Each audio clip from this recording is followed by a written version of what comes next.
मंडळी, कशा आहात तुम्ही सर्व? नक्कीच मस्त आणि मजेत असणार आहे. तर दुपारचे वाजले 2 आणि आता मी व्लॉगची सुरुवात करते. सकाळपासून व्लॉग स्टार्ट करायला म्हणजे वेळच भेटला नाही, कारण की आज मी ठरवलं होतं थोडंसं व्हिडिओकडे दुर्लक्ष करूयात आणि ब्लाऊजकडे कॉन्सन्ट्रेट करूयात, कारण की कट केलेले ब्लाऊज जास्त राहिलेत आणि त्यानंतर शिवण्यामध्ये थोडेसे कमी येतात. मग काय होतं, शिवलेले किंवा कट केलेले जे ब्लाऊज असतात ना, मग त्याची फिनिशिंग बिघडत चालते, कारण की प्रेस केलेलं असतं आणि असं गोल जर आपण गुंडाळलं ना, मग तसेच त्याला घड्या पडत जातात. त्यासाठी मी गोल गुंडाळत नाही, फक्त असं स्प्रेड करून ठेवून देते, कारण की आता राम नाही, त्यामुळे असं फेकायला किंवा घेऊन पळायला अशी काही भीती नसते, त्यामुळे असंच ठेवते. पण हॉलमध्ये खूपच जास्त राडा दिसतोय, त्यामुळे म्हटलं की सुरुवातीला ते स्टिच करूयात. 2 ब्लाऊज स्टिच झालेत आणि काल जो काही बोटनेकचे मी 2 ब्लाऊज स्टिच केले होते त्यातला एक आता शिवते, कारण की अर्धा राहिला होता. मध्येच मला दुसरं अर्जंट काम आलं, त्यामुळे ते केलं. आणि जो दुसरा होता तो ऑलरेडी त्या घेऊन गेलात किंवा त्यांना मी देऊन आली आहे, कारण की त्याचा जो व्हिडिओ शूट करायचा होता ना, तो फक्त मी मिनी ब्लॉगसाठी केला आहे. इंस्टाग्रामवरती उद्या किंवा त्यानंतर मग मी ॲड करेल. तर अजून जरी तुम्ही मला इंस्टाग्रामला फॉलो केलं नसेल तर नक्की फॉलो करा. तिथे ब्लाऊजच्या रिलेटेड जे काही मिनी ब्लॉग असतात किंवा शॉर्ट रील्स असतात ते मी तिथे अपलोड करत असते. इथे साईटला सुद्धा इमेज लावेल की कशा पद्धतीने स्टिच केल्या वगैरे काय. त्यानंतर मग जो काही आता मी नेटचा स्टिच करते तो सुद्धा तुम्हाला दाखवते. खूप सुंदर डिझाईन झाले, पण त्याचं असं झालं की अस्तर जे आहे ना ते सॅटिनचं न भेटतं मला सिल्कचं भेटले, त्यामुळे शिवायला खूप जास्त वैताग आलाय मला.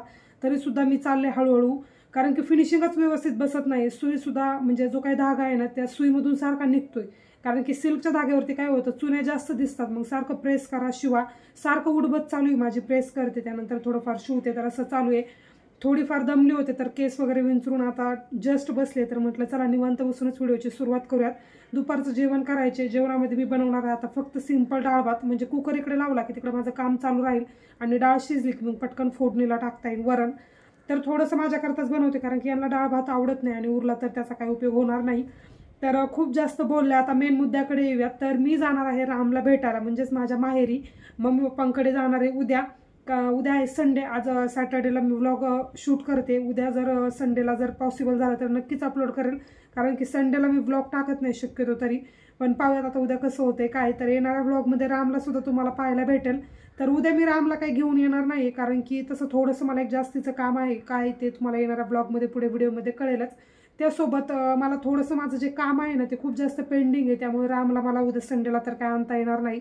आणि मम्मीला मी तसं म्हटलं होतं की मी घेऊन येईल लवकर त्याला 15-1 दिवसामध्ये किंवा 1 वीकमध्ये, जशी त्याची फिडिंगची सवय, म्हणजे तो विसरेल त्या गोष्टी तोपर्यंत. पण घरच्यांचं चाललंय की त्याला खूप जास्त करमतोय, खूप जास्त चांगला खेळतोय. इकडून जर आम्ही व्हिडिओ कॉल वगैरे केलं ना, राम बोलतच नाही, एकदम बाजूला सरकतो किंवा ओळखत नाही असं दाखवतो. काय झाले काय माहिती, त्याची तिकडे गेल्यानंतर थोडीशी फेस चेंज झाली आणि त्यामुळे तिकडे खूप जास्त रामलाय.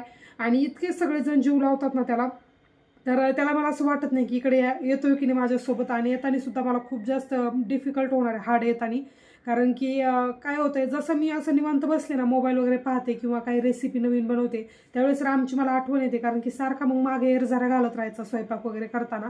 तर पाहूयात मी गेल्यानंतर रामची काय रिॲक्शन असते हे सुद्धा मी शूट करेल. आणि नेक्स्ट संडेला मग रामला आम्ही इकडे घेऊन येणार आहोत, कारण की एक फंक्शन आहे गावाकडे, तर तिकडे जाणार आहोत आम्ही. तर सोबत मी रामला सुद्धा घेऊन येईल आणि त्यानंतर मग कंटिन्यू व्लॉगमध्ये तुम्हाला रामला पाहायला भेटेल. काय होतं, त्याचं रुटीन पाहायला सुद्धा तुम्हाला बऱ्यापैकी आवडतं की नेमकं कसा खाणं वगैरे किंवा खेळणं वगैरे ह्या सर्व गोष्टी.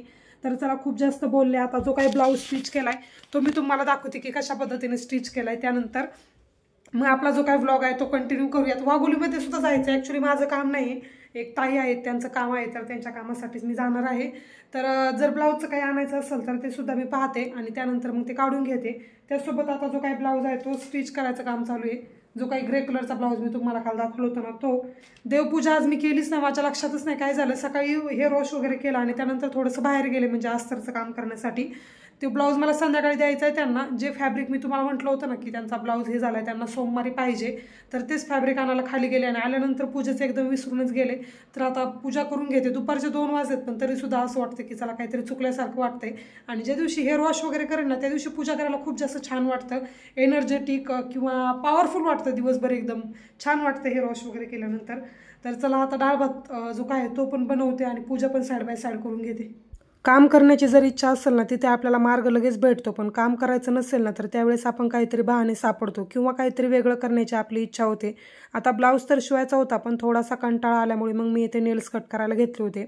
जेव्हा मी स्कूलमध्ये होते ना, म्हणजे 11th-12thला, त्यावेळेस आम्हाला अशा नेल्स ग्रो करायला अजिबात परमिशन नव्हती. म्हणजे किंवा जर अशी प्रार्थना वगैरे झाल्यानंतर ज्यावेळेस आपण लाईनमध्ये उभं असतो आणि ज्यावेळेस रोने आपल्याला आतमध्ये सोडतात, ज्यावेळेस क्लासरूममध्ये, त्यावेळेस नेल्स चेक केले जायचे. पण मी कसं तरी त्याच्यामध्ये लपून जे आहे क्लासरूममध्ये जायची आणि नंतर मला असं इतकं छान वाटायचं की चला हे जे नेल्स होते ते मी कशी तरी वाचवले सरांपासून असं. पण ज्यावेळेस रामची प्रेग्नन्सी राहिली ना तेव्हापासून मी नेल्स वाढवायचे सोडून दिले आणि आत्तापर्यंत कधीही नेल्सची ग्रोथ केली नाही किंवा फेक नेल्ससुद्धा कधीही वापरत नाही. कोणतं फंक्शन वगैरे असेल तरी मला सुरुवातीला खूप जास्त आवडायचं नेल्स वगैरे वाढवायला, त्यानंतर वेगवेगळ्या नेल पेंट त्याला यूज करायला, असं खूप सारं कलेक्शन असायचं माझ्याकडे नेल पेंटचं. पण आता 3 ते 4 बोट्यावरती मोजण्या इतक्याच मी नेल पेंट ठेवते आणि त्यासुद्धा आता लावायला वेळ भेटत नाही. सुरुवातीला जेव्हा मी नेल्स ग्रो करून कट करायचे ना ते नेल्स मी असे जपून ठेवायचे कबडमध्ये वगैरे. अजूनसुद्धा माझ्याकडे ते ठेवलेले आहेत. आता मम्मीकडे आहेत, तिकडे गेल्यानंतर जर मला सापडले ना मी नक्कीच तुमच्याबरोबर शेअर करेल. तर ही एक नॉस्टॅल्जिक थिंक होती जी की मला तुमच्याबरोबर शेअर करायची होती. नेल्स वगैरे कट केले आणि त्यानंतर मग ब्लाऊज स्टिच करायला बसले, कारण की नंतर बाहेरसुद्धा जायचं होतं आणि हा अस्तरचा ब्लाऊज जो आहे ना तो शिवत होते. कालपासून अर्धा शिवला, त्यानंतर मग अर्धा तासाच राहिला होता, कारण की शिवायला खूप त्रास होत होता सिल्कचं अस्तर वापरल्यामुळे. जसं की मी तुम्हाला आधी सांगितलं, जेव्हा मी टेलरिंग कामाची सुरुवात केली होती ना इथे राहायला आल्यानंतर, आता 1 जानेवारीला आम्हाला 1 वर्ष झालं इथे येऊन, तर गुढीपाडव्याच्या वेळेस मी स्टिच करायला म्हणजे सुरुवात केली होती, कारण की गुढीपाडव्याला एक साडी मी घेतलेली होती. त्यावेळेस सिंपल ब्लाऊज शिवला होता, म्हणजे स्टेटस वगैरे काही अपडेट केलं नव्हतं. त्यानंतर मग मावशीच्या मुलाचं लग्न आलं, त्यावेळेस जो काही गुलाबी कलरचा ब्लाऊज तुम्हाला वरती दिसतोय, जिथे की मी नेटच्या स्लीव्ज वापरून तो ब्लाऊज शिवला होता, तो ब्लाऊज मला इतके लकी लागला ना, तेव्हापासून माझ्या बिझनेसची जी काही ग्रोथ आहे ना ती एकदम छान प्रकारे झाली. आणि तो ब्लाऊज जो आहे ना तो मी डिस्प्लेलाच ठेवला आहे, जेणेकरून की आल्यानंतर कस्टमरचं फक्त त्या ब्लाऊजकडेच लक्ष जातं आणि लगेच विचारतात हा ब्लाऊज कोणाचा आहे. कारण की काहीतरी आपण इतरांपेक्षा वेगळं केलं ना ते लोकांच्या नजरेत येतं आणि लोक आपल्याला विचारतात सुद्धा. तसाच तो ब्लाऊज शिवून मी स्टेटसला ठेवला होता. याची एकदम स्टोरी जी आहे मी व्यवस्थित एका व्हिडिओमध्ये शेअर केलेली सुद्धा आहे. तर तो ब्लाऊज मी स्टेटसला ठेवला आणि तेव्हापासून मला ब्लाऊजचं जे काही शिलाईचं काम यायला लागलं ना ते आत्तापर्यंत थांबलेलं नाही. जेव्हा मी गुढीपाडव्याला सुरुवात केली होती ना त्यावेळेस फक्त बोटावरती मोजण्या इतकेच माझ्याकडे कस्टमर होते आणि त्यानंतर मग कस्टमर इतके लांबून लांबून यायला लागले आणि मग मी यूट्यूब चालू केलं, इंस्टाग्राम यावरती रील्स शेअर करायला लागले, मग बाहेरचे ब्लाऊजसुद्धा यायला लागले. तर हा सर्व प्रवास होता. जेव्हा मी यूट्यूबचे व्हिडिओ स्टार्ट केलं ना त्यावेळेस मग मी जी काही लिंक असेल यूट्यूबची व्हिडिओची ती व्हॉट्सअपला शेअर करायची. मग त्यामध्ये पाहून बऱ्याच बायकांना असं होतं की तुम्ही ब्लाऊज शिवता का किंवा तुम्ही स्टिचिंगचं काम करता का, त्यावेळेस त्यांना माहिती पडायला लागलं. आणि सुरुवातीला जेव्हा मला स्टिचिंगचं काम कमी होतं ना त्यावेळेस मी रामला डेली ग्राउंडवरती खेळायला घेऊन जायची. मग त्यावेळेस तिथे गेल्यानंतर 1-2 बायकांसोबत आपले चांगले कॉन्टॅक्ट होतात किंवा विचारांची देवाणघेवाण होते. त्यावेळेसच मग बोलता बोलता आपण काय बिझनेस करतो याबद्दल सुद्धा थोडंफार मी बोलायची. तर त्यातूनच मग असं कॉन्फिडंट येत गेला आणि ज्यावेळेस मी स्टार्टिंगला ब्लाऊज शिवायचे ना त्यावेळेस एकदम मन लावून ते काम करायची. काय होतं माहिती का, जेव्हा पण तुम्ही कोणताही बिझनेस चालवताना त्यावेळेस जेव्हा तुम्ही तुमचं संपूर्ण जे काही परिश्रम असतील किंवा तुमचे कष्ट असतील त्या कामामध्ये गुंतवताना त्यावेळेस त्या कामामध्ये खूप चांगलं फिनिशिंग येतं. आणि त्यावेळेस तसंच व्हायचं की मी एकदम मन लावून ते काम करायची आणि लवकर कस्टमरला काम द्यायची. कस्टमर केव्हा इम्प्रेस होतो माहिती का, वेळेआधी जेव्हा त्यांना काम भेटतं ना त्यावेळेस ते खूप जास्त इम्प्रेस होतात. खूप ठिकाणी मी पाहिलेलं आहे की 1-1, 2-2 महिना ब्लाऊज देत नाही. आता माझ्या बाबतीत सुद्धा होतं, कारण की कामाचा लोडच तेवढा असतो त्यामुळे होत नाही. पण जेव्हा मी स्टार्टिंग केलं होतं ना त्यावेळेस मी इतकी पटकन ब्लाऊज द्यायची आणि मग नंतर असं झालं की यांच्याकडे पटकन ब्लाऊज भेटतो. आणि जो काही फ्लेक्स मी बनवला होता ना त्यावरती सुद्धा मी तसंच म्हणजे प्रिंट करून घेतलं होतं की अर्जंट ब्लाऊज शिवून मिळतील. त्यामुळे रस्त्याने येणाऱ्या जाणाऱ्या बायकासुद्धा ज्यांना अर्जंट ब्लाऊज पाहिजे असतील त्यासुद्धा यायला लागल्या आणि असाच मग बिझनेसची ग्रोथ होत चालली. बऱ्याच वेळा तुमच्या कमेंट असतात की बिझनेसची ग्रोथ होत नाही, तर हेच मी सांगण्याचा इथे प्रयत्न केलेला आहे. तर फायनली जो ब्लाऊज आहे ना तो तयार झाला. खूप जास्त वेळ गेला मला सिल्कचा कपडा असल्यामुळे. तर कालपासून माझं हेच चाललं की खूप त्रास झाला. पण नेटचा कपडा शिवायला थोडासा त्रास होतो. तर बाहेर गेलो होतो वाघोलीमध्ये, आत्ताच जस्ट आले आणि मग मी म्हटलं होतं की वरण भाताचा कुकर लावते पटकन. पण ते आल्यानंतर मग काय झालं, लगेचच आम्ही जाऊन लगेचच आलो, म्हणजे 1 तासभर सुद्धा नसेल लागला, पटकन आलो. आता आल्यानंतर कुकर लावलाय, शिट्टीचा सुद्धा आवाज येईल तुम्हाला एखाद्या वेळेस. तर ब्लाऊज पण स्टिच झाला होता, मग आज फक्त फिटिंग करायची बाकी होती. आल्यानंतर फक्त केस वगैरे टाय केले आणि पटकन ब्लाऊज शिवायला बसले, कारण की मला असं वाटतं राम घरी गेला त्यामुळे जास्तीत जास्त ब्लाऊज शिवले गेले पाहिजे. कारण की तुम्हाला मी आता दाखवते की किती स्टिचिंगसाठी पडले, पण माझं कामच आवरत नाही. काय झाले ना, राम जसा गेला ना तशी मी खूप जास्त लेझी झाली आहे. मला असं वाटतं की चला संपूर्ण दिवस माझाच आहे, कधी शिवलं तरी चालेल, पण संध्याकाळ झाली की माझे डोळे झाकायला लागतात आणि काम होतच नाही. आणि सकाळी काय होतं, मी मोबाईलमध्ये खूप जास्त टाईमपास करते असं मला वाटतंय. त्याऐवजी व्हिडिओ एडिट केले तर बरं होईल असं एक थोडंसं वाटतं स्टिच विथ अश्विनी या चॅनलसाठी. तर मी होप सो की करेल एडिट. आणि उद्या तर मला जायचं होतं. ॲक्च्युली आमचा उद्या जाण्याचा दोघांचा प्लॅन होता, पण यांना काही सुट्टी भेटत नाही, त्यामुळे नेक्स्ट संडेलाच रामला आम्ही घेऊन येऊ. आणि उद्या फक्त मी जाऊन यात्रा वगैरे करेल आणि रामला भेटून वगैरे येईल. तर खूप जास्त एक्सायटेड आता. तर चला ब्लाऊज तुम्हाला मी दाखवते कशा प्रकारे शिवला. तर पाठीमागून असा पद्धतीचा जो काही बोटनेकचा शेप आहे. आता मी फ्रंट कॅमेराने शूट करते, त्यामुळे माहीत नाही की तुम्हाला प्रॉपर दिसतंय की नाही. एक लुक जो आहे तो मी बॅक साईडने देण्याचा प्रयत्न करेल. तर बोटनेक शेपमध्ये, आणि हा जो आहे ना तो ओव्हल शेपमध्ये. आता ज्यावेळेस प्रेस वगैरे करेल ना त्यावेळेस तुम्हाला परफेक्ट दिसेल. तर अशा पद्धतीने, आणि इथे 2 शो बटन जे आहेत ते अटॅच करायचे आहे. तर अशा पद्धतीने घेतला आहे. अल्ट्रेशनचा गळा म्हणतो ना आपण, अल्ट्राचा नेक, तशाच पद्धतीने घेतला आहे. आणि त्यानंतर फ्रंटने तर सिम्पलच राऊंड नेक आहे, तुम्हाला जसं की मी म्हटलं होतं. इथे जे आहे ना हात शिलेची पट्टीच केली, कारण की पार्टीवेअर साडी आहे, त्यामुळे ब्लाऊजचा लुकसुद्धा तसा व्यवस्थित आला पाहिजे. आणि प्रिन्सेस विथ योग पट्टीवाला हा ब्लाऊज. आणि स्लीव्जला काय झालं नेमकं, तर ही जी डिझाईन आहे ना बॉर्डर, ही मी वेगळी अटॅच केली याला काढून, कारण की जी बॉर्डरची लांबी होती ना ती खूप कमी होती आणि त्याच्यामध्ये स्लीव्ज बसत नव्हती. मग इथे जोड जो द्यायचा होता तो नेमका फ्रंट बाजूला आला असता. त्यामुळे मग मी काय केलं, सिम्पली बॉर्डर जी आहे ती कट करून घेतली आणि जेवढं काय फ्लावर्स वगैरे होते ते व्यवस्थित अटॅच केले. आणि त्यानंतर मग बाकी जोड वगैरे काही द्यायची गरज पडली नाही आणि ब्लाऊज जो आहे तो व्यवस्थित झाला. दुसरा जो बोटनेकचा ब्लाऊज होता जो ऑलरेडी दिलेला आहे तो इथे साईडला मी लावते, किंवा आधीसुद्धा लावलेला असेल, तुम्ही पाहिलासुद्धा असेल. तर अशा पद्धतीने झालं आहे स्लीव्जला. आणि बॅक साईडने तर तुम्ही पाहिलं तर मार्जिनसुद्धा मी त्यांना जास्त ठेवले, कारण की त्यांचा खूप लहान मुलगा आहे, म्हणजे 1 वर्षाचा, आणि मुलाच्या बड्डेसाठी त्यांना ही जी साडी आहे ना ती वेअर करायची आहे. तर मार्जिनसुद्धा त्यासाठी मी जास्तीतच ठेवलेलं आहे.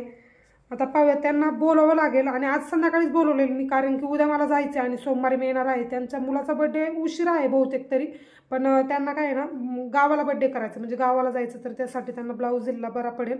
त्यांनी पप स्लीव्ह सांगितलं होतं ॲक्च्युली, जो खांद्यावरती पप येतो ना आता सिंगल पपच्या स्लीव्ह जे डिझाईन आहे ना सध्या ट्रेंडिंगमध्ये तो, पण कपडाच एवढा इनफ नव्हता साडीमध्ये, आणि साडी मग कमी पडली असती, त्यामुळे मग मी जास्त काही कट केलं नाही, जसं आहे त्या पद्धतीनेच. तर फायनल शो बटन वगैरे लावल्यानंतर मी एकदा बॅकने जे आहे बॅक कॅमेराने तुम्हाला दाखवेल, म्हणजे व्यवस्थित दिसेल तुम्हाला. फिनिशिंग वगैरे खूप छान आले ब्लाऊजचं. तर चला असा होता. आता मी पटकन डाळ जी आहे ना तिला हे करते. अजून एक पण विसल झाली नाही, पटकन झाल्यानंतर मला जेवण करता येईल, कारण की खूप जास्त भूक लागली आहे मला. मग चहा घेतला होता त्यामुळे बरं झालं. राम जेव्हा घरी गेलं ना त्यावेळेस मला असं वाटलं की आता जिथे मी 4 ते 5 ब्लाऊज शिवत होते ना तिथे माझे आता 6 ते 7 ब्लाऊज आरामशीर होतील, पण जे काही 4 शिवत होते ना त्याची संख्या 2 वरती कधी आली हेच मला कळलं नाही. काम तर तुम्हाला मी दाखवते किती सारं काम पडलेलं आहे, पण मला स्पीडच घेता येत नाही कामसाठी, आणि सारखं लेझी मूडमध्ये चाललेलं असतं की चला संपूर्ण दिवस आपलाच आहे, करूया निवांत, असं माझं चाललेलं असतं. चहा वगैरे घेतला ना छान फ्रेश वाटतं आणि कामाला एनर्जीसुद्धा येते. राम घरी गेल्यापासून थोडाफार मी दुपारचा आरामसुद्धा करते, अर्धा ते 1 तास निवांत झोपते. पण झोप जरी आली ना तरीसुद्धा माझे डोळे जागेच असतात, म्हणजे असं वाटतं की समोर काम असलं ना व्यवस्थित माणूस झोपूच शकत नाही, असं काहीसा सीन असतो.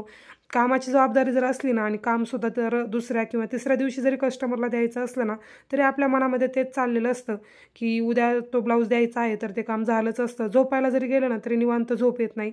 त्यामुळे मग मी आज म्हटलं की झोपायचं नाही. वाघुलीत गेले होते, तिकडे थोडासा वेळ गेला, त्यामुळे घरी आल्यानंतर मग मी पटकन ब्लाऊज शिवायला घेतला. जो काही ब्लाऊज बिघडला होता ना त्याच्या मॅचिंगचं हेच फॅब्रिक मी आणलं होतं, जे की आधी तुम्हाला मशीनवरती क्लिपमध्ये दिसलं असेल. ते स्टिच करायचं होतं, कारण की त्यांना मंडेला ब्लाऊज पाहिजे होता आणि मी आता संडेला, आता हा जो व्लॉग आहे तो तुम्हाला कधी पाहायला भेटेल मला माहीत नाही, जर एडिट झाला तर पटकन होईलच. आणि संडेला तसं तर मी व्लॉग टाकत नाही, पण प्रयत्न असेल की संडेलासुद्धा व्लॉग आले पाहिजे आणि डेली व्हिडिओ टाकायचे प्रयत्न करेल, कारण की खूप साऱ्या ताईंना व्हिडिओची खूप जास्त आतुरता असते. मेसेज करतात किंवा कमेंट करतात की डेली व्हिडिओ टाकत जा, पण मला असं वाटतं की डेलीचं माझं ते स्टिचिंगचं काम आहे, मग वेगळं काहीतरी काय दाखवावं हेच कळत नाही. पण तरीसुद्धा तुम्हाला ते सुद्धा पाहायला आवडतं, यालाच मी खूप जास्त लकी समजते. आणि व्हिडिओ मग शूट करायला थोडीशी एनर्जी म्हणा किंवा पॉवर म्हणूयात आपण ती येत असते. तर चला आता जे काही ब्लाऊज आहे तो स्टिच करून घेते. त्यानंतर देवपूजा वगैरे सर्वच मी दुपारी केली होती कारण की सकाळी विसरून गेले होते.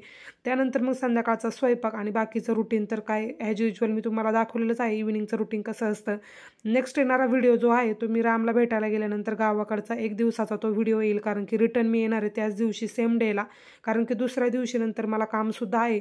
तुम्हाला आधीचं काम मी दाखवलंच होतं ते सर्वच पेंडिंग आहे. कटिंग कशाचंही नाही, पेपर कटिंगपासून सर्व गोष्टी करायच्या आहेत त्यामुळे लोड बऱ्यापैकी आहे. एकदा जर तुमचं नाव झालं ना टेलरिंग बिझनेसमध्ये मग तुम्हाला कोणत्याही सीझनची वाट पाहावी लागतच नाही. काम तुमच्याकडे डेली येत असतं, रोज कोणी ना कोणी येतं त्यांचं काम घेऊन, त्यामुळे कामाची वाट पाहावी लागत नाही. तर चला असा होता संपूर्ण आजचा व्लॉग. कसा वाटला ते मला कमेंट करून नक्की सांगा. आवडला असेल तर व्हिडिओला लाईक करा आणि हो चॅनलवर जर तुम्ही नवीन असाल तर प्लीज चॅनलला सबस्क्राईब करा. भेटूयात आपण अशा छानशा नवीन व्लॉगमध्ये. तोपर्यंत तुम्ही स्वतःची काळजी घ्या. So take care friends and bye.